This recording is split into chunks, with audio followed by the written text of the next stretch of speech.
Hi, welcome to the close of day one here at the AI Business Summit in London. It's good to be back. This is our first in-person event in almost 2 years. I'm joined by Jenna, who is the VP of AI and IoT here at Omdia and Informa Tech. Jenna, how have you found the first day of the event? It's been incredible. It's great to see people out again, talking, also seeing some of the excitement things coming out today. I've loved some of the releases and discussions that have been going on. So what's caught your eye so far today? From my example, just to jump in, I chaired the AI Academy. It was great. We had a lot of hardware, a lot of use cases. What's caught your eye? I think this morning, right off the bat, hearing from the minister, right, and the Minister of Technology for the UK, and really launching the national strategy for the UK on AI. That in and of itself shows you where we're going, and being in London and seeing that launch was a really nice experience. And especially considering that's the first thing the minister did, considering they've just been reshuffled as well. So that's a really big honor for us as well as their first kind of remit, I He's imagine. accomplished a lot in 3 days. So on that, so from my perspective, we were talking a lot about the hardware side of things at the edge, a little bit of quantum as well. There's been a lot of crossover here, especially on quantum, but also on IoT, which I know is a big part of your remit. Talk to us about some of the crossover things that you've seen, anything that you've enjoyed, or there's something that's caught your eye from crossover perspectives. I think it's more in the discussions that I've seen it. And when we're talking about AI, IoT, quantum, and then really any of these transformative technologies, some of the discussion that's been going on is not thinking about these in isolation. And so from multiple angles, one, there was a discussion around getting board level support. Well, does that come from the top down? Or does it come from the bottom up for emerging technologies and implementing these in your organization? That's one big question. But it's not about one technology or the other. It's about whether or not the board is moving forward as a digital company. So that was one discussion. But then another side of that same discussion point was, okay, implementing, but taking networks into account. And now it's about your partners, and it's about how do you plan and strategize around this? Again, who do you bring in so that you make sure you're not in a silo, making an IoT strategy or an AI strategy? How do you make sure that there's a roadmap for that project that might incorporate AI down the road, might incorporate quantum down the road? So those are a lot of those conversations going on, is making sure we're not talking in silos. So on that, I mean, you sat in those summit conversations, and obviously we just talked on it there, but from your view, in terms of those brands and those business leaders looking to set out their strategies for the next 5 years, 10 years, maybe even a year, what advice are you looking at giving them? Is it the network front? Is it cost front? How are you seeing things, and what's your advice perspective on this? Ooh, it's a good question. I think is be open to partnerships. If you look at the AI space, one of the reasons why AI is moving so quickly and being so innovative is because there are partnerships that people don't look at as competitive, right? We're moving together as an industry. We're moving forward together. How do we do that? How do we be creative in how we address the industry? Because this is fundamentally something new. And on that, you are one of the many analysts we have interviewed today, which you can obviously find on our YouTube and on aibusiness.com. What has some of the trends we've been asking them is what they've been seeing coming up in the next couple of years. But what are you seeing personally that's something that will definitely impact AI or the IoT side of things? How are you looking forward?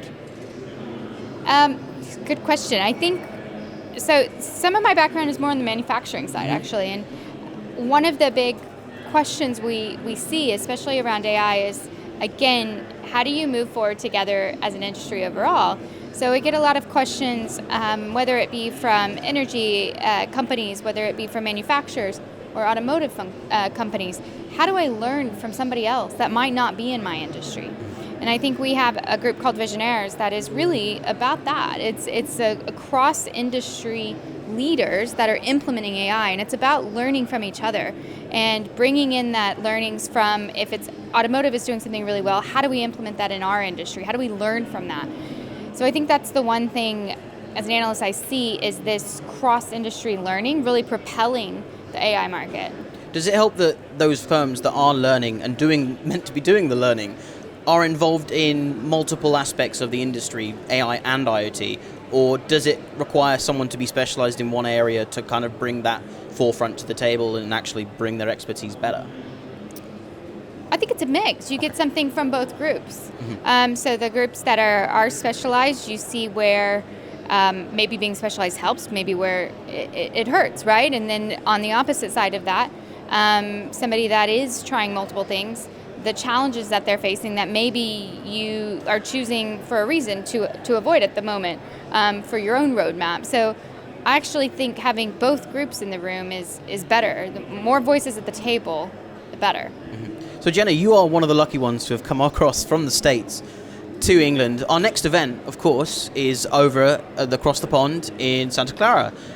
How are you looking forward to that? Hopefully we'll be allowed over there. How are you looking ahead? Are you feeling confident? Are you looking ahead? Yes, definitely. I think in the US, the next event is both AI and IoT. We're bringing those two together.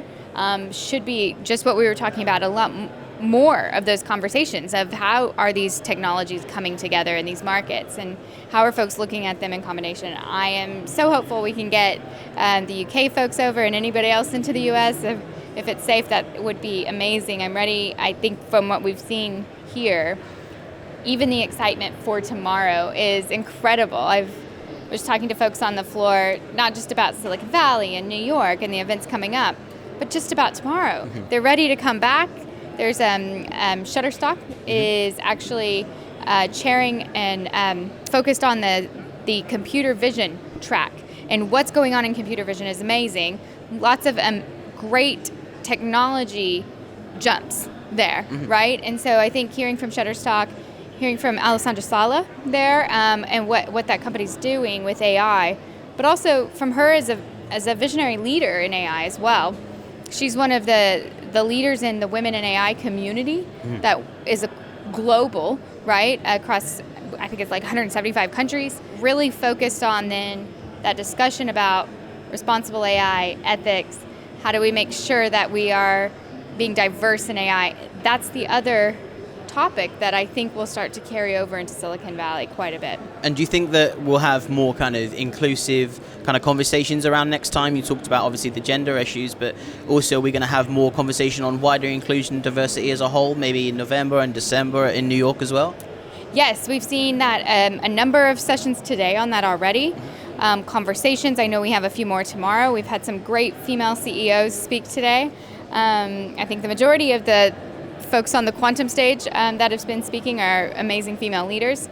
That's just going to continue, I think, into our next events. It's something we see as critical when we talk about AI and moving AI forward is that diversity. And across the board, not just leadership, but in the development cycle, and how do we get that conversation moving even more? So that's pretty much it for day one. I'm looking forward to going home and getting a nice rest before day two. What's the thing you're most looking forward to tomorrow? Tomorrow, it's a good. There is a keynote in the morning from Revolut. I think it's going to be incredible. So if you are coming out, make sure you get on the train early. Get here. I think it's going to be great to see that in the morning. And I will be back chairing the AI Academy all day and then reporting on AIbusiness.com all evening. So see you then. Have a great rest of the evening. Thanks for now.